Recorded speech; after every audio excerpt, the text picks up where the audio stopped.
Permítame empezar con una anécdota, que es la siguiente. Si aquí me hubiera yo traído desde Sevilla, que es realmente donde vivo, y es por eso que también me gustaría compartir con ustedes el tema del casco antiguo, unos cuantos metros de hilo rojo del color que queréis, y hubiera preguntado aquí, vamos atándonos los dedos, las manos, conforme vayamos reconociendo los problemas relacionados con la vivienda en este Congreso, probablemente aquí hubiéramos construido un entramado enorme. ¿Por qué? Porque todos estamos afectados con estos temas, que es un poco lo que ha querido en una parte de su intervención la profesora Agra, decir que todos somos vulnerables. Y efectivamente esto es cierto, ¿no? Hoy no están exentas de esta vulnerabilidad aquellas clases sociales que quizá antes tenían más poder de adquisición o aquellas clases sociales ricas, ¿no? Y esto lo estamos viviendo en el casco antiguo, simplemente a título de ejemplo, en un foro parecido a este hace unos meses, antes del verano, pues había una persona que interviniendo dijo, bueno, es que verá, yo mi casa ya la tengo pagada. Mire usted, es que usted también produce basura y las calles no se van a limpiar a causa, entre otras, de lo que puede ser la turistificación y la gentrificación. Actualmente en Sevilla, en el casco antiguo, tenemos un problema serio de limpieza. Esto se debe a que ya hay una cantidad de personas que quieren habitar concretamente el casco antiguo y es que estamos teniendo problemas. Digo estamos porque, como decía, yo vivo en el casco antiguo de Sevilla y estamos notando algo muy peligroso. Sevilla, el casco antiguo, actualmente está al borde del colapso. No podemos más, a pesar de lo que ustedes pueden leer o pueden escuchar. El casco antiguo de Sevilla, hablo del casco antiguo y muy probablemente algunas de las afirmaciones se pueden compartir en otras ciudades, a pesar de que ustedes saben que tanto la gentrificación como la turistificación no es un proceso homogéneo, pero entiendo que algunas de estas cuestiones se puedan compartir. Decía, el casco antiguo está al borde del colapso. Si alguien ha visitado o visitó Sevilla y tiene programado ir a Sevilla en los próximos días, por favor, cuando llegaréis con el avión o el medio que sea, hacer memoria de vuestra anterior visita a Sevilla y ver lo que es actualmente Sevilla. Sobre todo la periferia de Sevilla es un volver atrás, hay una explotación inmobiliaria enorme, se están construyendo edificios enormes y esto, adelantando también algunas de las conclusiones, hace que el problema, que es lo que en este contexto me interesa más, gentrificación y turistificación del centro histórico, del casco antiguo, se esté desplazando. Es decir, en muchos foros se dice que una de las opciones para evitar o frenar el acceso o la imposibilidad de acceder a la vivienda es tener construcciones nuevas, obras nuevas.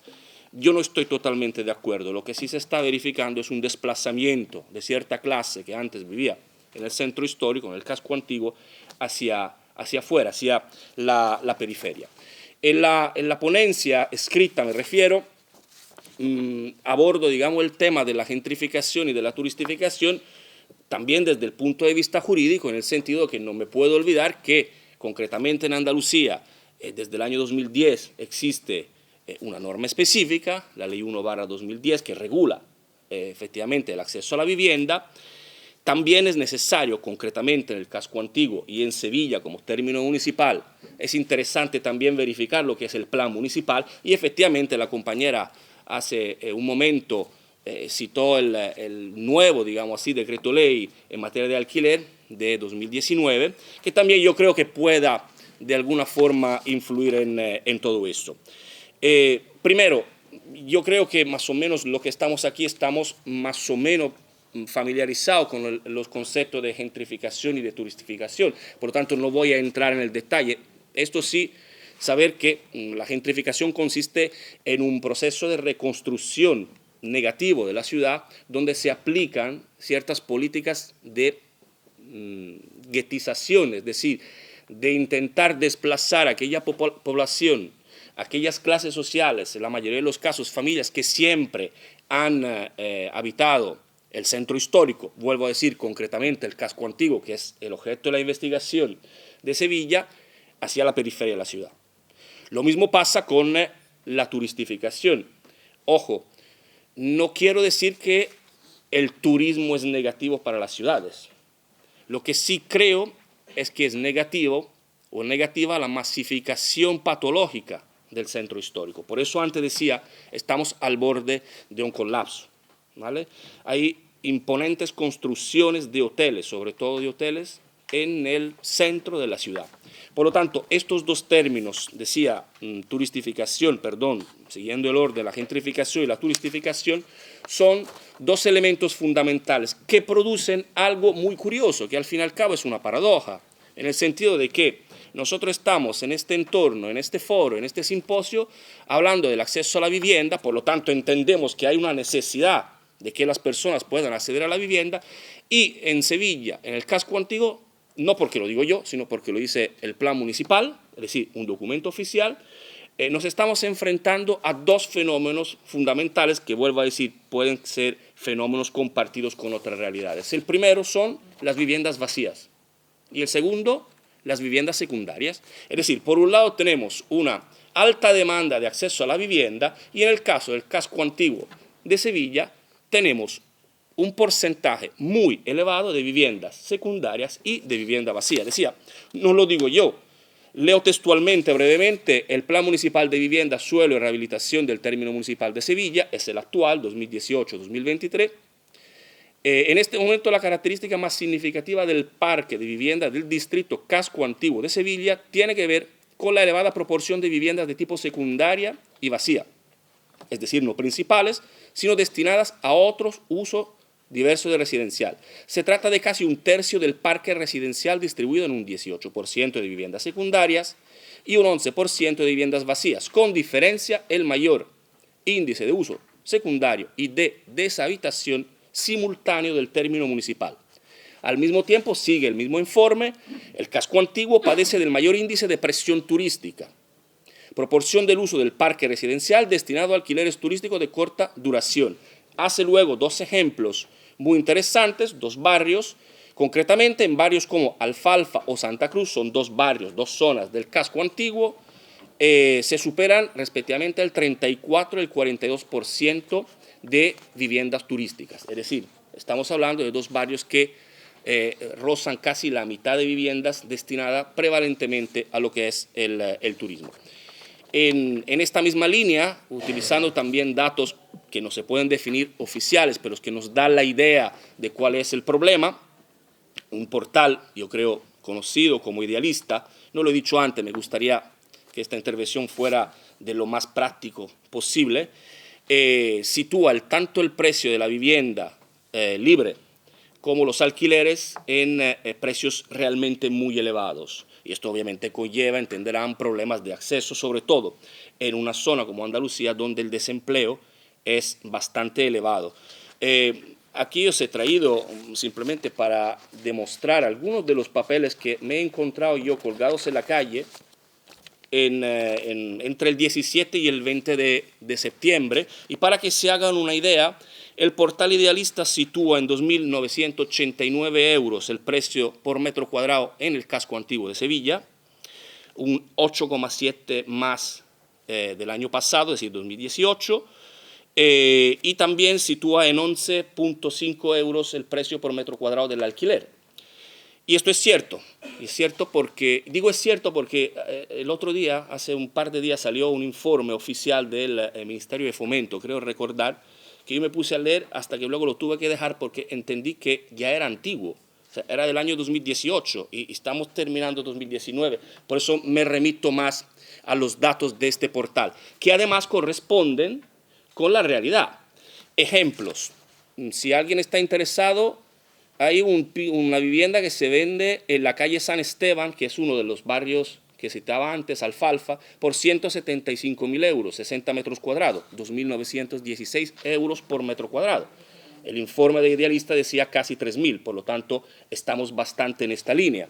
Lo mismo en la calle Infantes, San Julián, es exactamente el barrio donde yo personalmente vivo, el casco antiguo también, estamos hablando de 320.000 euros, pero sí tiene un garaje de 80 metros cuadrados. Esto significa que este piso, esta vivienda con el garaje cuesta 4.000 euros por metro cuadrado. Si nos pasamos al alquiler brevemente, en la calle Peral, Alameda, otra zona céntrica son 420 euros por 30 metros cuadrados, 12 euros por metro cuadrado. El informe de Idealista habla de 11.5.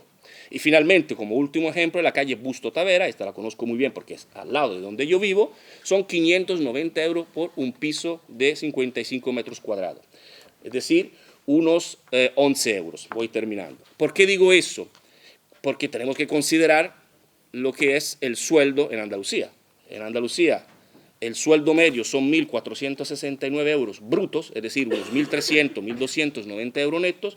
Esto significa que una familia que quisiera vivir y pudiera vivir en el casco antiguo, visto los pisos vacíos y secundarios, debería dedicar entre un 35 y un 45% de su sueldo para pagar el alquiler. ¿Vale? ¿Qué se puede hacer en todo eso? Decía, hay normas, efectivamente, la ley 1/2010 en Andalucía fue una norma bastante bien aceptada. ¿Por qué? Porque no solamente intervino en lo que es el acceso a la vivienda, sino que supuestamente, que es diferente, tenía que intervenir en el ejercicio del acceso a la vivienda. Bueno, finalmente, con lo que hemos dicho hasta el momento, parece que esta norma no ha funcionado. Tampoco ha funcionado el Real Decreto actual a nivel estatal, porque no ha intervenido en ningún momento los precios de alquiler, los precios de las ventas, etcétera, etcétera.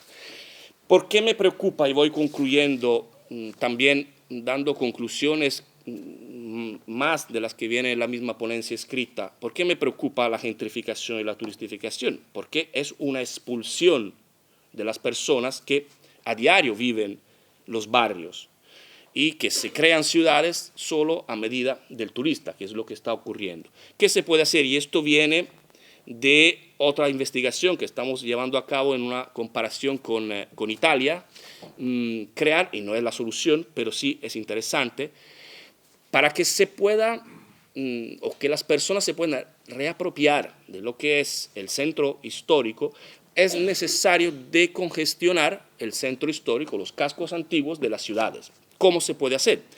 En nuestra opinión, una forma para poder hacerlo es aplicar la que se puede definir como la regla de los anillos. ¿A qué me refiero con eso? Partiendo del punto más turistificado de la ciudad, crear anillos que van aumentando su diámetro conformemente nos alejemos del punto cero, es decir, del punto más centrificado. Y esto es tarea prevalentemente de lo que son los ayuntamientos, los municipios. ¿Por qué? Porque los municipios son los que tienen en sus manos la posibilidad de redactar ordenanzas y de aplicar ordenanzas. Por lo tanto, lo que sí estamos verificando es que se puede modificar o puede ser que los reglamentos, las ordenanzas municipales vayan cambiando en correspondencia del anillo que se va creando. En el punto más turistificado, los reglamentos deberían de ser mucho más estrictos en términos de horario, en términos de venta de bebidas alcohólicas, en términos de aparcamiento, en términos de acceso a aquellos pisos turísticos, y siendo, entre comillas, más laxos, más abiertos conforme se vaya ampliando el diámetro. Esto permitiría una verdadera decongestión de lo que es el centro histórico, de lo que es el casco antiguo, junto con otras medidas, como por ejemplo en términos de impuestos municipales. ¿Por qué? Porque estamos perdiendo los comercios se suele decir de toda la vida, a favor de comercios que están directamente relacionados con el turismo. Esta decongestión a medio y largo plazo podría producir un efecto favorable de cara a la, digamos así, restitución al centro histórico, al casco antiguo, concretamente de Sevilla, de aquellos pisos, de aquellas viviendas que en su día hoy se han dejado totalmente en manos de empresas de alquiler turístico y que entonces han sido quitados del mercado, digamos así, familiar de acceso a la vivienda. Nada más, muchísimas gracias.